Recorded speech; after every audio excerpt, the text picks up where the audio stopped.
My expectation in hairdressing is having a strong various techniques like cutting, coloring, perming, bleaching, rebonding, and styling is essential.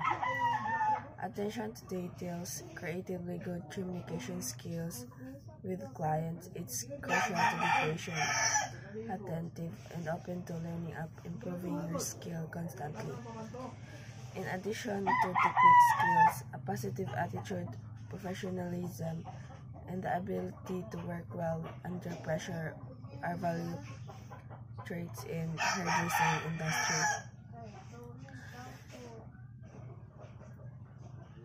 I consider a career in hairdressing, and if ever I don't successful to be a professional, at least I have a skill of hairdressing. It can be useful for me having a this trend.